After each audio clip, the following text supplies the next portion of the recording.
I'm just hitting record to this computer, and I think we're going. Great. Okay. Welcome to the Leighton Inclusion Interview Show, where we talk about recognizing the difference between kindness and cruelty. And we'll be talking about kindness, especially when it comes to music and broadcasting and the TV show Cobra Kai. And I'd like to welcome Doug Odell to the show. Hi, Doug. How are you? Hi, Ann. It's great to be here. It's great to be with you. You too. I've been a music publicist and a fan of action movies for decades. Years ago, when both Doug's band Ice Age was signed to Magna Carta, I had the pleasure of working with them and I had a great time. The band were just great musicians who knew how to write, and they still do. And they've released a new album. What's it called? The new album is called Waves of Loss and Power. Here it is right here. And it's on the Sensory label, which is run by Ken Golden, who is just a wonderful flag waver for all things Prog. And it was a labor of love for all of us, for that music, and just for how much we love working together and making music together. Oh yeah, and you guys got a lot of attention.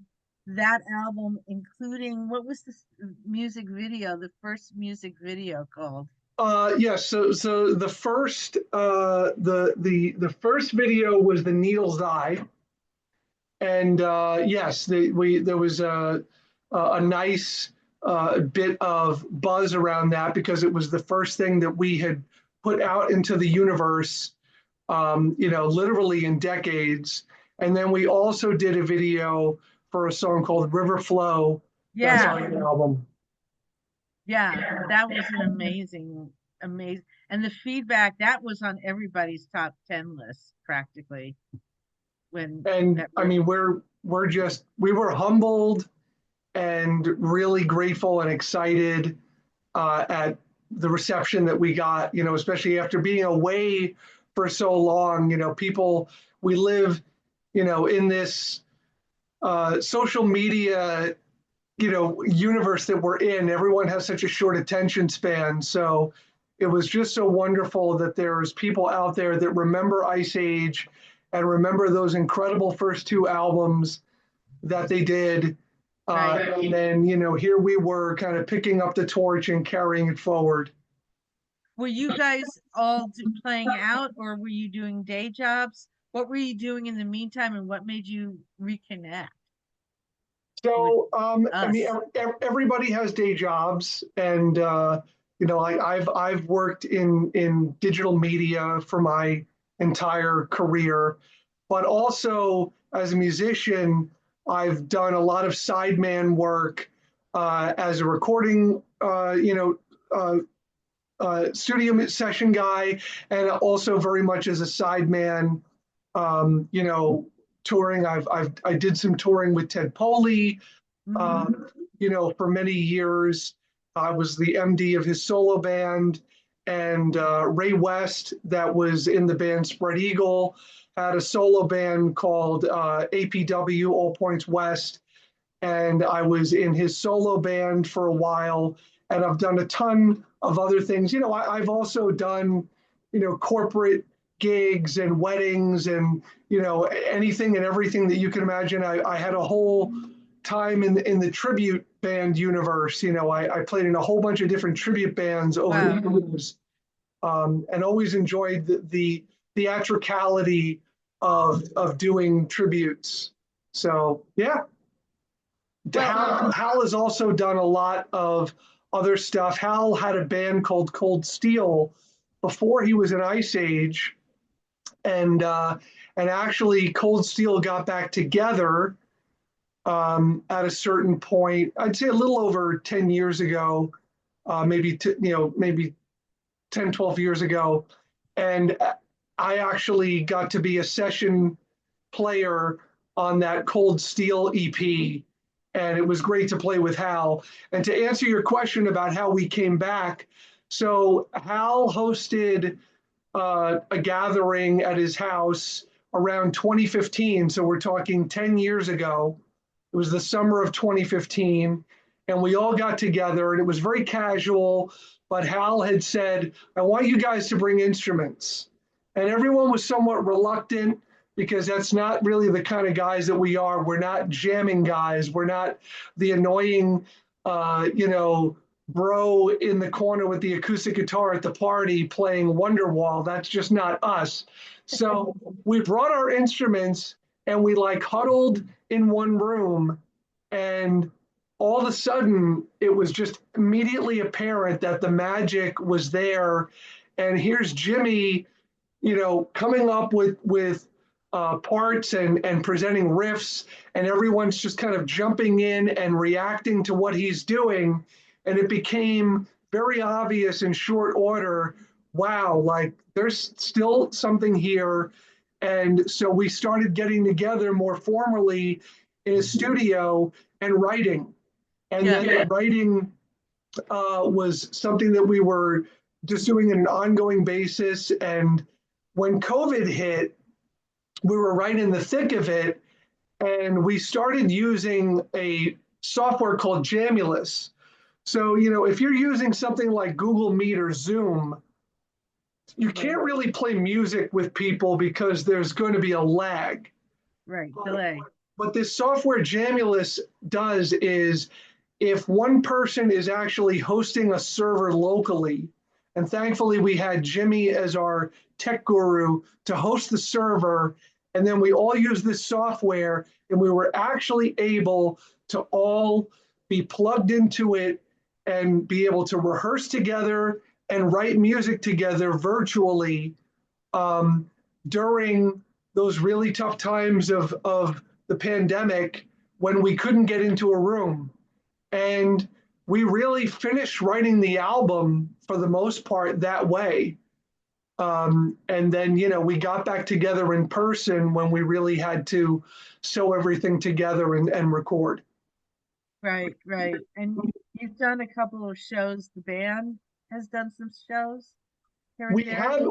We haven't resumed as a live entity. It just, logistics and where everybody lives and how busy everyone is. It just hasn't happened. It's something that we've talked about, and it's an aspiration. It's just that the amount of time needed to individually and collectively make that happen, because we would never want to go out and do it with any level less of greatness than what the band was 20 and 25 years ago. Ice Age was known to be an impeccable live band. I understand. And to go back out and do anything less than that, is not something that the band would do. Well, I work with a couple of impeccable musicians, and I have a quote about you from one of the impeccable musicians, because you sat in with Joe Deninzon and Stratospheerius at the Iridium, and he called you a world-class player. Quote, he learned the challenging music of Stratospheerius on very short notice, came in and kicked ass on the gig. A groove monster and a super nice guy to boot. Does that sound like something that applies to you, I think?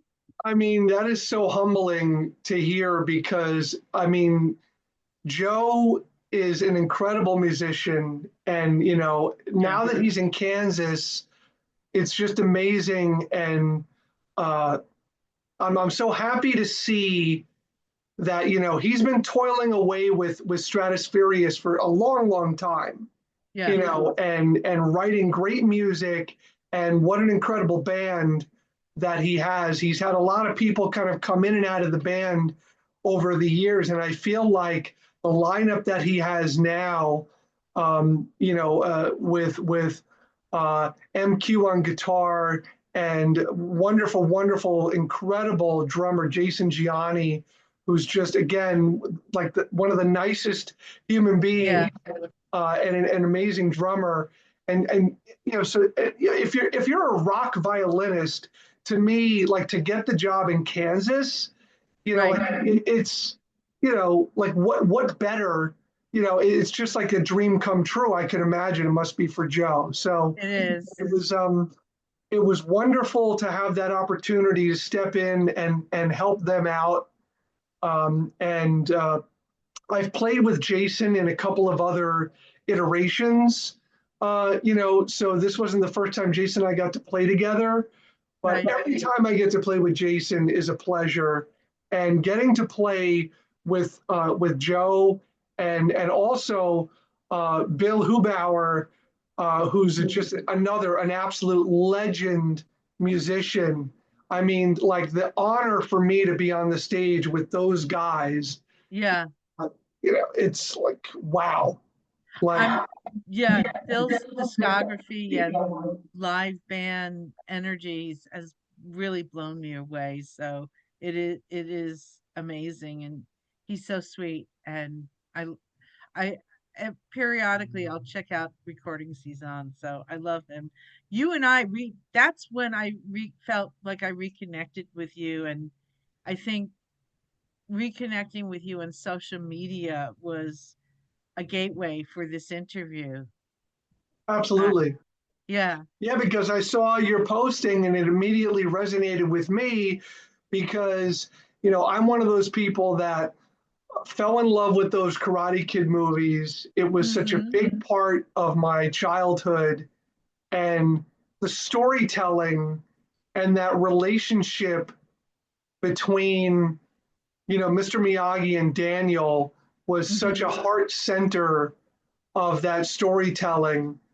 And it's amazing to see how the show went from this YouTube property that was the only place that you could watch the original Cobra Kai series was on YouTube. And once it made its way into Netflix and then just exploded in popularity. Hmm. I mean, it's I almost feel like it's surpassed, you know, the level of pop culture popularity that the original movies had. It did. It totally did. It's modern media because when we were kids in the 1980s or young adults, or even when we saw it renting a video from Blockbuster, which was how I saw Karate Kid with Hillary, what's her Swank, name? Hillary Hillary Swank. Swank. Yes. Yeah, that's I rented the video, a VHS, and just seeing the whole history of those movies. And I want to go back and watch the second movie and just other stuff. Somebody told me that Will Smith's kid had a Karate Kid movie. Yes. I totally missed that. Totally missed that. And I think that they're kind of pulling from some of those reworked franchise pieces, and the original legacy of the Daniel LaRusso character now with this new Karate Kid movie that's coming out. With Jackie Where, Chan. yes, and I mean, the trailer looks fantastic. Yeah.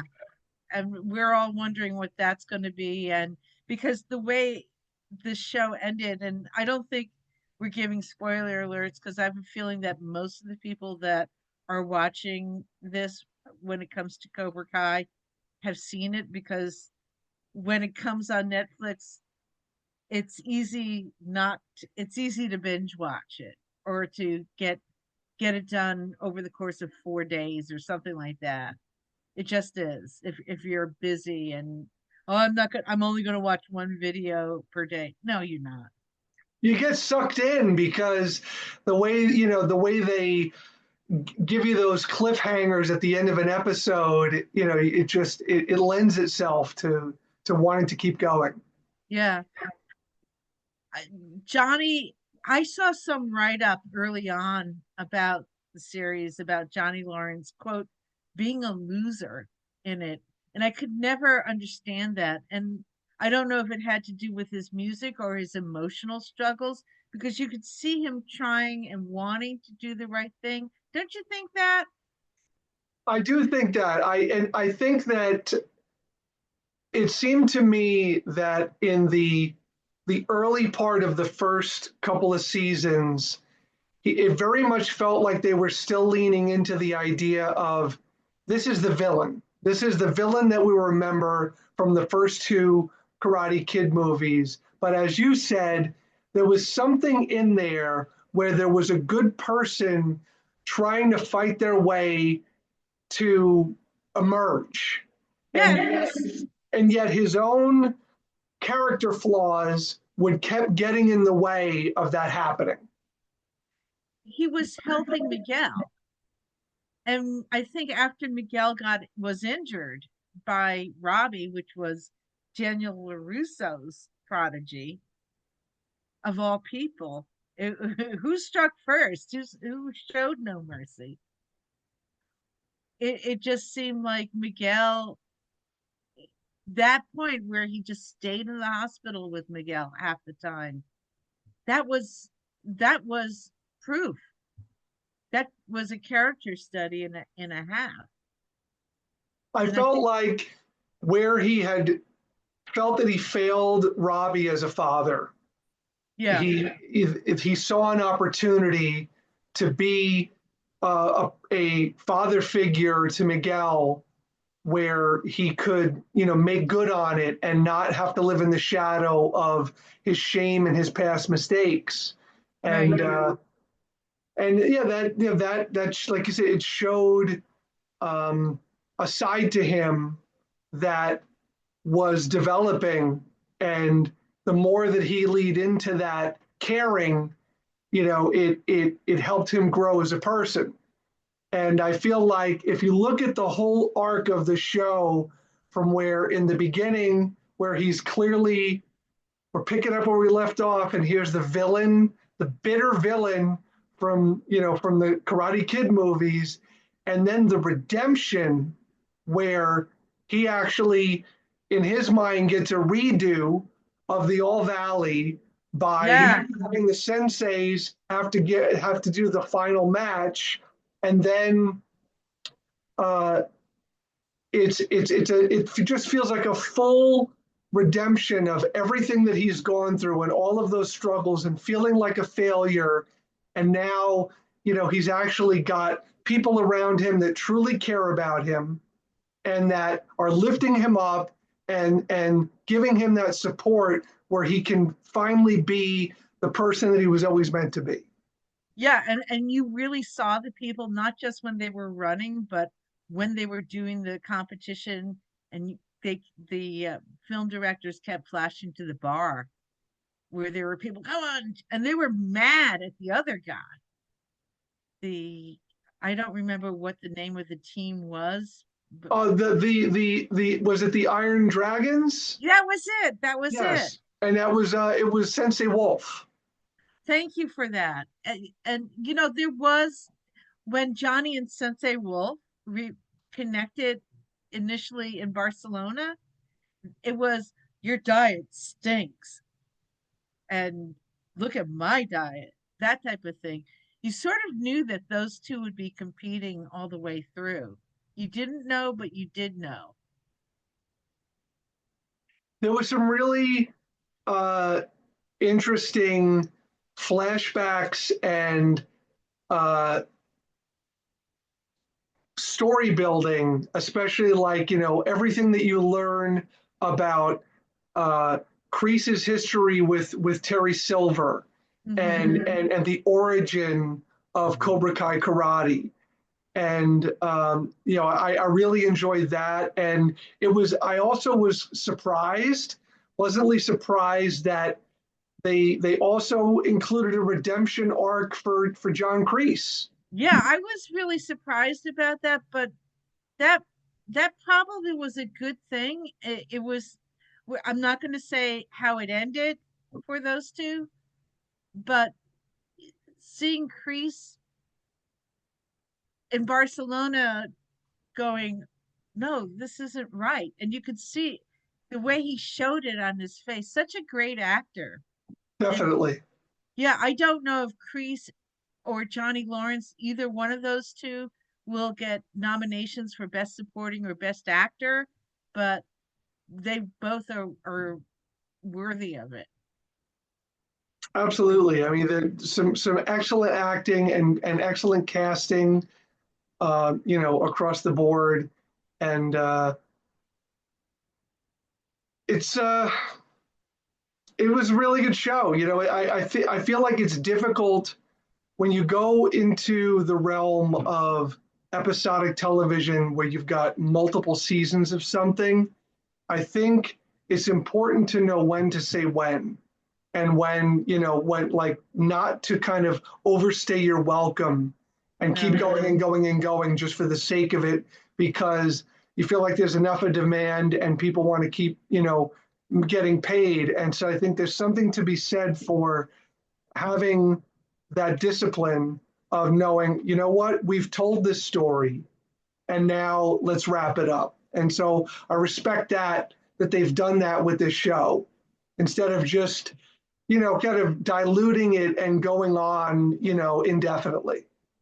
I think also they planned, they had to give both the Barcelona segment and the Valley segment space, because they planned that the 6 episodes for the Barcelona segment would be the final sequence, not knowing it was going to take 6 episodes to let everything about Barcelona expand. I have a feeling they were going to go Barcelona to the Valley, but they gave it space. They gave it thought. So they did the right thing. They were faithful to the story and to the characters. Absolutely. Yeah. And the thing that I love about that redemption arc for the Johnny Lawrence character is not just everything I said about him as a person, but the fact that at the very end of it, it's Cobra Kai that's getting the accolades, and it's like and the fact that the Daniel LaRusso character is able to put his ego aside and not feel like, oh, it has to be Miyagi-Do. And Right. that shows maturity on his part. It shows, the fact that he's able to check his own ego and let Johnny have this win. Yeah. But it was right. I mean, they saw Johnny grow, and he was developing, and I think um Daniel was always Miyagi-Do, balance, balance. It's all about balance. He saw it though. And that's really what a good martial arts teacher is. You took Taekwondo, which I did it is for a short time back in the 90s, and my kids have both spent like several years in Taekwondo, moving up pretty high in the belts. So I've spent a lot of time, as a spectator, watching them learn and, just soaking it all in. right, right. What do you see? How do you see the martial arts making a difference in their lives?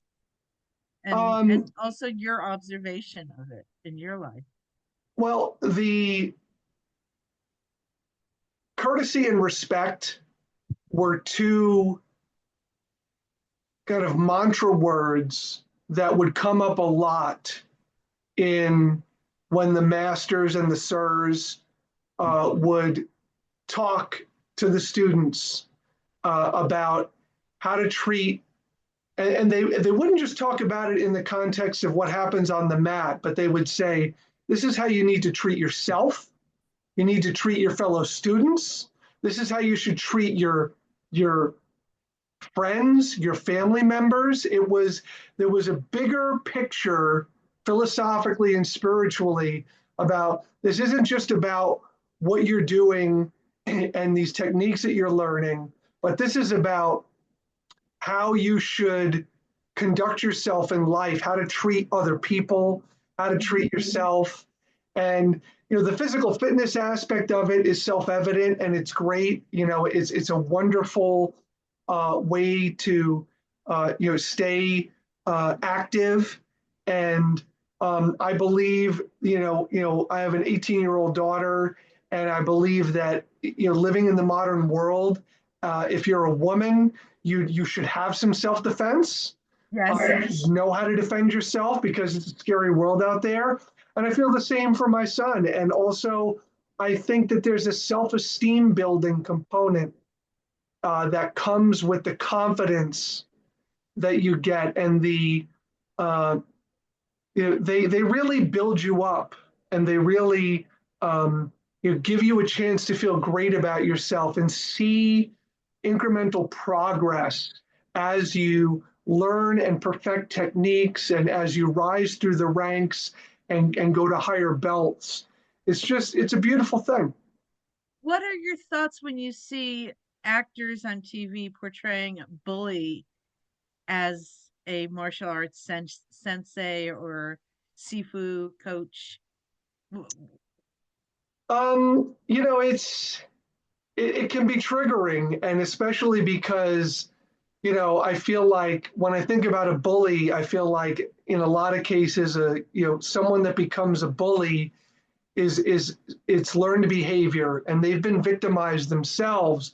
But when you think about someone that's a bully, but then also has this skill to really be dangerous because they've put this time into mastering martial arts, that got scary.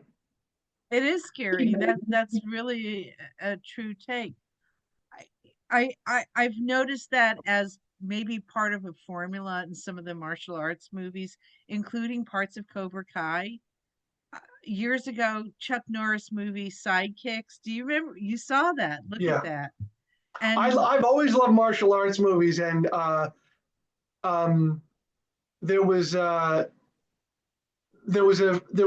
definitely a phase in the 90s where there was a lot of movies about ninjutsu. Like the ninjas were kind of like a hot concept at one point. right, And and the and Power Rangers. yep. But there's an author named Eric Lustbader. I don't know if you're familiar with him, No. but he wrote a whole series of spy novels that were um, built around a main character who's a ninja, and there is so much um, deep Japanese culture that he does all of this story building and world building around Japanese culture, and also the whole mysticism and kind of supernatural folklore around ninjutsu. So yeah, I mean, I've always loved movies that have martial arts. I remember the Saturday afternoon dubbed martial arts movies. And you just like that. You'd always have that kind of stereotypical the master with like the long wispy white hair. Yeah, yeah.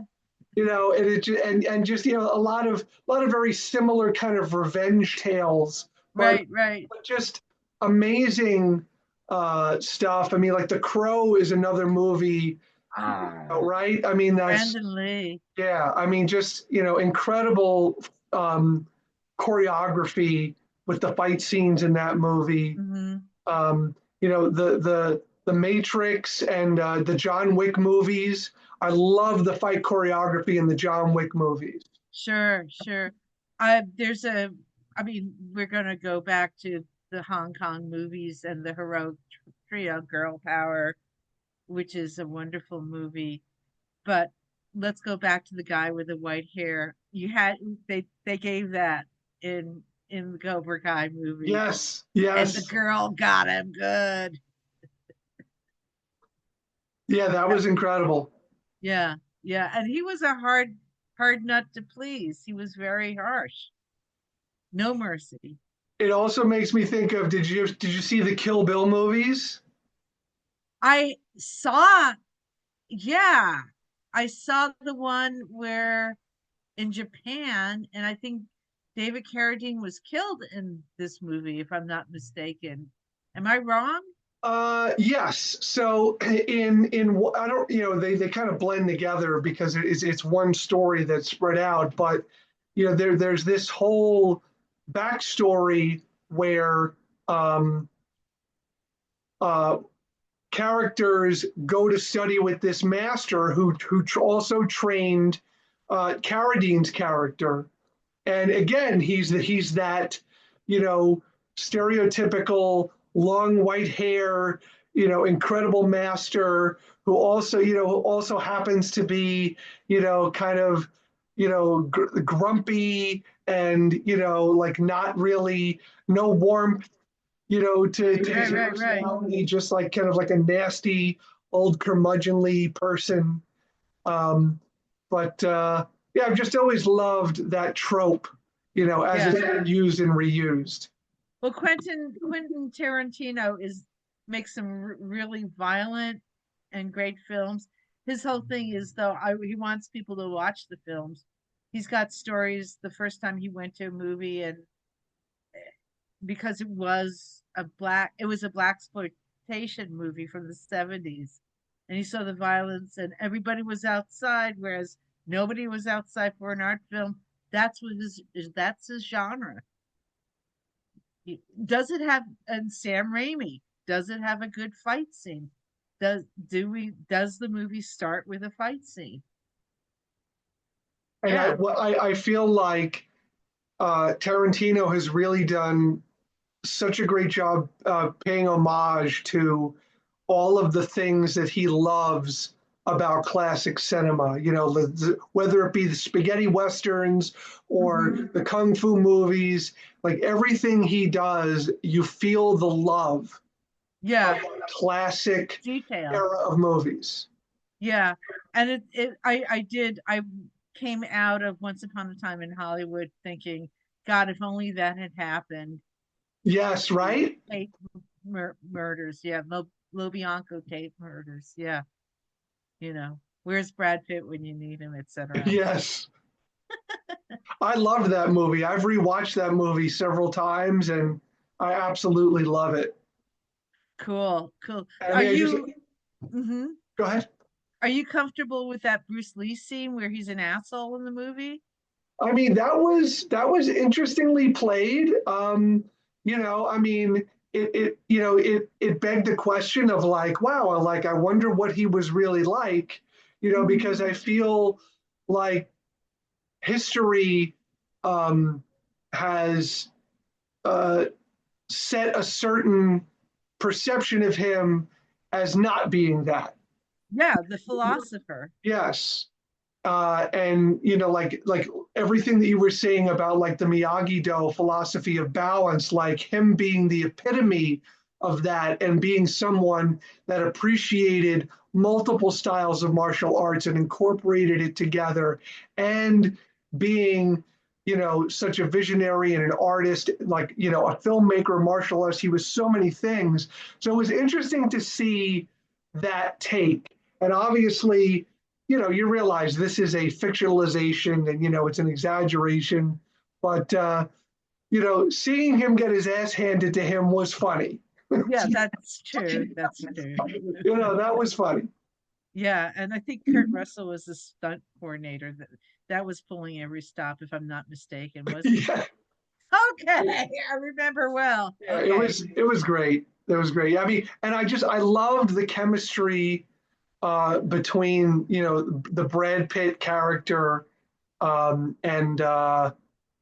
and the Leo, Leo DiCaprio. Oh Just, yeah, total I mean, just loser. like these are two guys that like are real friends and love each other and loyal to each other.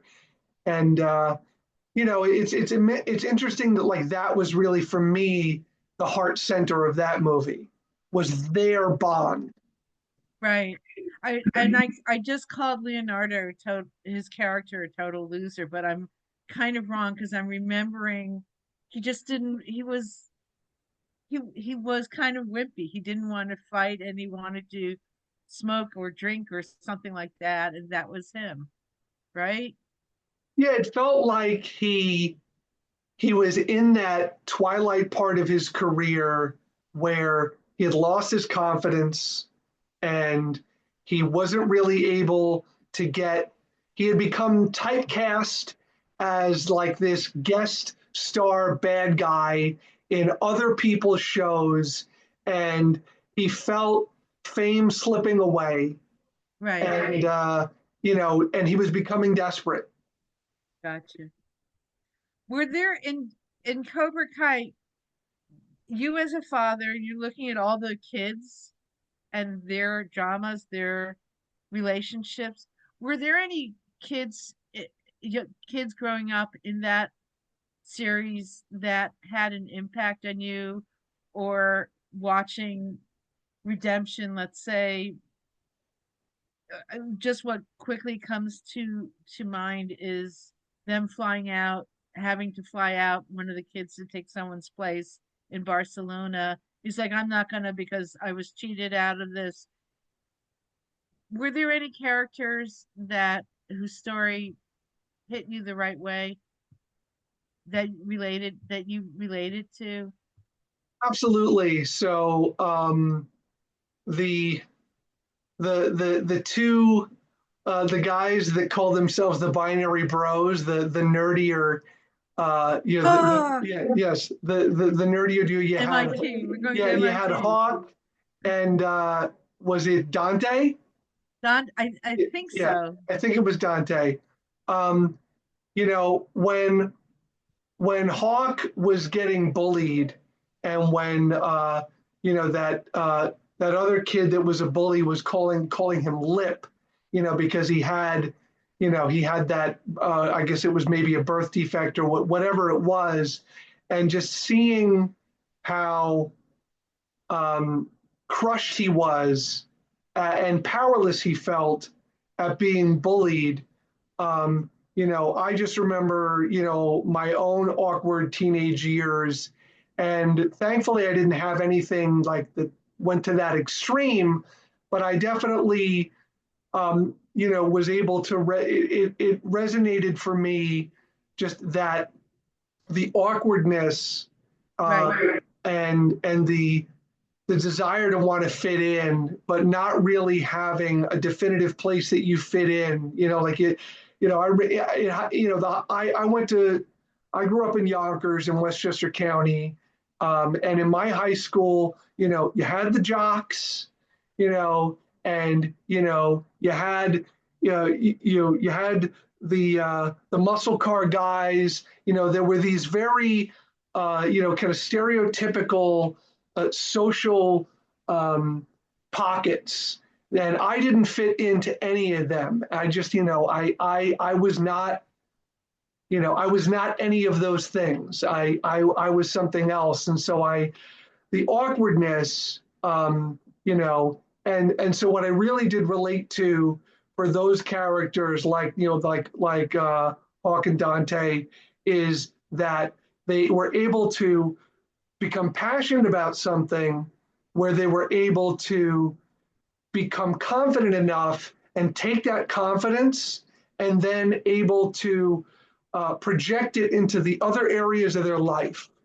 And Yeah. for me, it was music, music and playing in bands, which I started doing while I was still in high school. I started playing in bars before I was legal for me to be in a bar. But that's what it was for me, where I was able to find my people and find something to build my confidence that I could then take into other parts of my life. So I really related, to those characters and that story. Yeah. There is there is a possibility that those two are going to have their own series. Those two. That would be very cool. That would be Yeah, very cool, because that's, it's they have a certain chemistry. they did. They did. And they both were among the top competitors in Cobra Kai and in Miyagi Do. So they they they do have stories, and they had a breakup and they got back together towards the end. So that was perfect. Yeah. Well done. If you had your choice between showing no mercy and conquering everybody, or balance? Which would you do, or could you do both? Um, it's funny. I've had a lot of discussions with my son, about this concept because he loves the show, and we've talked about that very the dividing line between those philosophies, and for me, uh, the the spiritual center of the Miyagi-Do tradition is something that I relate to more. Like, the idea of not showing mercy, uh, isn't something that connects for me. That's I think that there's a uh, there's a healthier way to set boundaries. I think that, like, to say to the concept of no mercy is a way to say I need to set a boundary with you, but I'm going to take it to this extreme, right? It's that very very much violent extreme. Whereas, like, for me, I would pull it back to, you know, there's a way to be merciful, but you also have to be able to set a boundary and like and honor yourself with that. Yeah. That's that's uh, that's where that all lands for me. Yeah. Yeah. Because if you spend too much time showing no mercy, you're going to end up using your energy and feeling so horrible in that way. Absolutely. I'm so glad I interviewed you, especially for this. Do Oh, you do you want to add anything?